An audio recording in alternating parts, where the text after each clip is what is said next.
All right, hello and welcome. Today we're diving into a really thought-provoking monograph by Dr. Ryan Bhatia that makes a pretty bold argument about India's constitutional identity. But let me start by asking you something. What if a country's constitution, its most important legal document, was hiding a secret in plain sight? Not some hidden clause, but a whole artistic and philosophical message.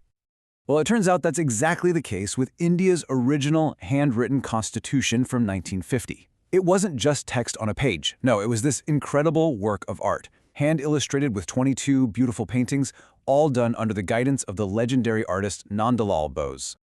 And get this, these weren't just some random doodles. They were very specific scenes, depicting thousands of years of the subcontinent's history. Which, brings up a couple of really big questions that are at the very heart of this monograph. Why were these paintings even there? And, maybe more telling, why don't we see them in most copies of the Constitution today?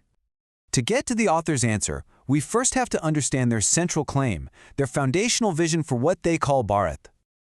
And this quote right here, this is basically the entire argument in a nutshell. The author is saying that political freedom, what's called Swaraj, is only half the story. They argue that for a nation to be truly free, it also has to reclaim its own unique cultural and spiritual identity, its Swadharma. So what is this Swadharma? Well, for the author, it's Sanatan Dharma. And they're really clear about this. They're not just talking about a religion. They define it as this vast, ancient framework of ethics, philosophy, and law, the eternal law, that's been the bedrock of the subcontinent for millennia. And boom, that brings us right back to those paintings in the Constitution. The author basically holds them up as Exhibit A. They argue it was a very deliberate choice, a visual signal from the founders that this new republic was part of that same long civilizational story. Okay, so how exactly do the paintings do that? Let's look at an example. The section on our fundamental rights, Part 3, is illustrated with a scene from the Ramayana. It's Rama returning to Ayodhya.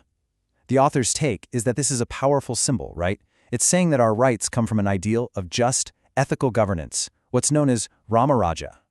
And it doesn't stop there. For Part 4, which deals with state policy, what do they choose? The iconic image of Krishna giving the Bhagavad Gita to Arjuna on the battlefield.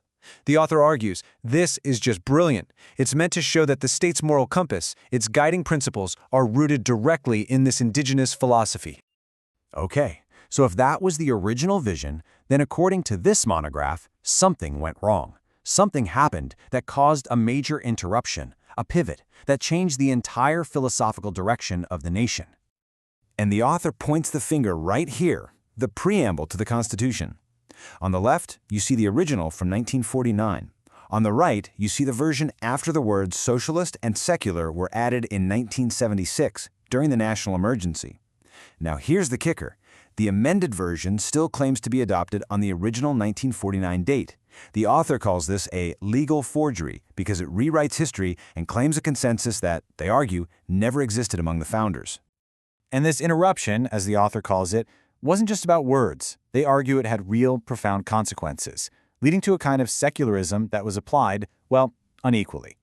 This table really gets to the heart of their critique. Let me break it down. The author argues that certain articles like 25(2)(a) have been used to give the state a lot of control over the finances and administration of Hindu institutions, but at the same time, minority institutions are generally exempt from that kind of oversight. Then you have Article 30, which they argue gives minority-run schools a ton of autonomy that majority-run schools just don't get.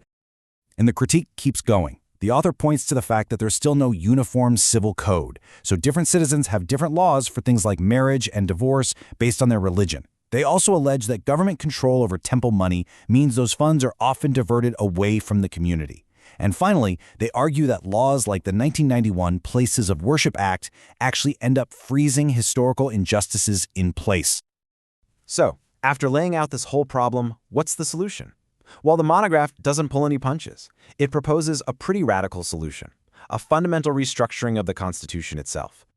And here's the author's four-step roadmap. First, they say, amend the preamble. Swap out the word secular for dharmic to ground the nation in its own ethical traditions. Second, give all religious institutions, including temples, total financial and administrative freedom from the state.